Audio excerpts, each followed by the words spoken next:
এই জগতের অল্প একটু ভক্তিতেই যিনি খুশি, যিনি আমাদের রক্ষা করতে পারেন, তিনি হচ্ছে আমার মা, আমার কালী মা, আমার শ্যামা মা। নোয়াপাড়া নুরবাগ মোড় থেকে 5 মিনিটের মতো যশোরের রোডের দিকে হাঁটলে পেয়ে যাবেন কালী মায়ের মন্দির। হ্যাঁ, আজ আমি বলছি নোয়াপাড়া কালী মন্দিরের কথা, যে মন্দিরে আজ আপনাদেরকে ঘুরে দেখাবো। হ্যাঁ, এটাই সেই কালী মন্দিরের গেট। এটি খুব জাগ্রত একটি মন্দির। চলুন আমরা আস্তে আস্তে ভিতরে প্রবেশ করে মন্দিরটি ঘুরে দেখার চেষ্টা করি। মন্দিরের ভিতরে প্রবেশ করলে মন্দিরের কারুকার্য ও চারিপাশের পরিবেশটা দেখে অনেক ভালো লাগলো, এবং মন্দির সিঁড়ির দু সাইড দিয়ে আরো কিছু কারুকার্য করার জন্য চলছে কাজ। এবং মন্দিরের সামনে যে মাঠ ফেলানো আছে, মাঠটিও অনেক বড়, যেখানে বিভিন্ন ধরনের পূজা অনুষ্ঠান অনুষ্ঠিত হয়। মন্দিরের পিছনের পিলারে সুন্দর করে কারুকার্য করা, যেটা আমি দেখে খুব ভালো লাগলো। এই মন্দিরে প্রবেশ ও বাইরে আসার জন্য 4টি গেট রাখা হয়েছে, তার মধ্যে মেন গেট হচ্ছে এইটি। মন্দিরের নিরাপত্তার জন্য চারিপাশে লাগানো হয়েছে সিসি ক্যামেরা। মন্দিরের ভিতরটি খুব পরিষ্কার পরিচ্ছন্ন, এবং এখানে অনেক দেবদেবতার বিগ্রহ রয়েছে, যেটা দেখলে আপনার মন ভরে উঠবে। এখানে প্রতিদিন শত শত ভক্ত মনের অনেকগুলো আশা আকাঙ্ক্ষা ভক্তি নিয়ে এখানে আসেন, এবং অনেকেরই মুক্তি মেলে এই মন্দির থেকে। এখানে হচ্ছে মা জাগ্রত। পূর্ণ ভক্তিতে ডাকলে মা অবশ্যই আপনার মনের আশা পূরণ করবেন। মায়ের চরণে সকলেরই ঠাঁই আছে, শুধু মাকে একটু মন দিয়ে ডাকতে হবে।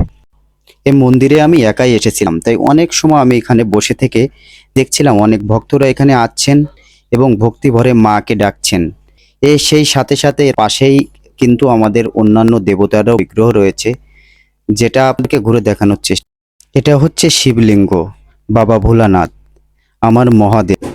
আর এখানে এই যে মাকে দেখতে পাচ্ছেন, ইনি হচ্ছেন এই মন্দিরটি পরিষ্কার পরিচ্ছন্ন করে রাখেন। আর মন্দিরের চারিপাশটা কত সুন্দর করে ডিজাইন করা। আপনারা যদি একটু খেয়াল করে দেখেন, চারিপাশে সুন্দর ফ্যান চলছে, চারিপাশে সুন্দর করে পিলার তোলা হয়েছে, এবং চারপাশে খুব সুন্দরভাবে এই মন্দিরটি সাজানো গোছানো এবং অনেক পরিষ্কার পরিচ্ছন্ন। কৃষ্ণবর্ণের কৃষ্ণ দাঁড়িয়ে আছেন, সাথে এখানে রাধাও দাঁড়িয়ে আছেন।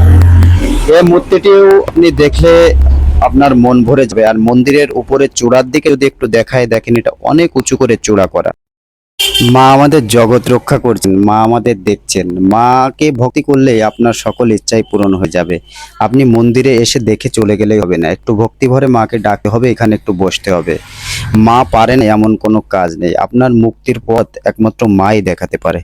আর মন্দিরের ভিতরে সব থেকে আপনার একটা জিনিস ভালো লাগবে, এমন কোনো জায়গা নাই যে জায়গায় একটু কোনো ময়লা পড়ে আছে। দেখেন মন্দিরের ভিতরে কি পরিষ্কার পরিচ্ছন্ন, কোথাও কোনো ময়লা, কোথাও কোনো নোংরা জিনিস, কোনো কিছুই না। এখানে নিয়ম অনুসারে খুব সুন্দরভাবে এই মন্দিরটি সাজানো গোছানো, যেটা দেখলে আপনার মন ভরে যাবে, এবং আপনার মনের ভিতরে একটা অন্যরকম পবিত্রতা চলে আসবে, যে পবিত্রতা নিয়ে আপনি আপনার মাকে বা মহাদেবকে বা অন্যান্য দেবদেবতাকে এখানে এসে স্মরণ করলে, আপনি অবশ্যই ভক্তি সহকারে ডাকলে এখানে মিলবে না।